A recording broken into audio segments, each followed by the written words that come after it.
டே 52க்கான முதல் promo release பண்ணியிருக்காங்க. இந்த ப்ரோமோனுடைய ஹைலைட்ஸ் ஜாக்லினுடைய அந்த லுக்கு, தர்ஷிகா அப்படி கை தட்டிட்டு வராங்க, விஷால் வந்து அப்படி சோகமும் கோபமும் கலந்த ஒரு நிலையில் திரும்பி வர்றது, ரயானுடைய அந்த ஒரு ஷவுட்டிங், இதெல்லாம் இந்த ப்ரோமோவில் வந்து ஒரு பயங்கர ஹைலைட்டாக இருக்குது. ஆனால் இது என்னென்னா திட்டத்தட்ட இதுவும் நைட்டு தான் வந்துச்சு. நேற்று சென்னையில் பயங்கர மழைன்னு கேள்விப்பட்டேன். அப்பவும் பொம்மை டாஸ்க் நடக்குது. இது நைட் எஃபெக்ட் தான் இருக்குது. இதில் இவ்வளோ பேர் இருக்காங்களே, நைட்டு தான் ஒரு வேலை ஆரம்பித்தாங்களோ, நேற்று நைட்டு ஃபுல்லாக போச்சு, இன்றைக்கி நைட்டு ஃபுல்லாக போகணுன்ட்டு. ஆனால் ஒரு பயங்கரமான ஒரு விஷயம் நடக்குது, தள்ளுமுள்ளு நடக்குது. தீபக் என்ன சொல்கிறாருன்னா, அடிச்சுக்காதீங்க, தள்ளிக்காதீங்க, காயப்படுத்திக்காதீங்க அப்படிங்கிற மாதிரி அவர் ஒரு உணர்ச்சி வசமாக ஒரு கத்தல் கொடுக்குறாரு. விஷால் என்ன பண்றாருன்னா, நான் ஜாக்லின் பொம்மையை வச்சிருக்கேன்டா, ஜாக்லின் பொம்மையை வச்சிருக்கேன், ஜாக்லின் பொம்மையை அவர் கைப்பற்றி வச்சிருக்காரு போல இருக்கு.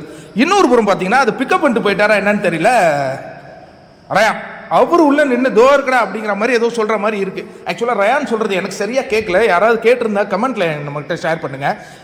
அந்த ப்ரோமோ பார்க்கும்போது அப்படிதான் இருக்கு. ஜாக்லினுடைய பொம்மையை விஷால் வந்து கைப்பற்ற முயற்சி பண்றாரு, அதுக்கப்புறம் அதை பிக்கப் பண்ண மாதிரி இருக்கு. அதுக்கப்புறம் ஃபைட்டிங், யாருக்கு, விஷாலுக்கும் ஜாக்லினுக்கும் ஒரு சண்டை வந்து தொடங்குதுங்க.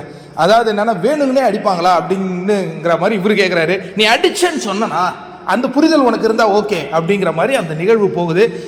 பயங்கர இன்ட்ரெஸ்டிங்காக இருக்குங்க. அதாவது பொம்மை டாஸ்க்னாலே எப்போதுமே பயங்கரமான முறையில் இன்ட்ரெஸ்டிங்காக இருக்கும், கலகலப்பாக இருக்கும், கைகலப்பாகவும் இருக்கும். ஏன்னா பொம்மை டாஸ்க்கை பொறுத்தவரையும் தனக்காக ஆடலை, மற்றவங்களுக்காக ஆடுறோம் அப்படிங்கிறது தான். ஆனால் எப்போதுமே அதில் வந்து ஏதாவது ஒரு கிரிட்டீரியா வைப்பாங்க.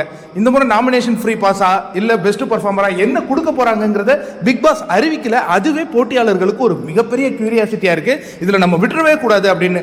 நேற்றைய பொம்மை டாஸ்க் முடிவில் பார்த்தீங்கன்னா அன்ஷிதா அண்ட் ஜாக்லின் மிகப்பெரிய அளவில் மக்களால் கவரப்பட்டிருக்காங்க அப்படின்னே சொல்லலாம்.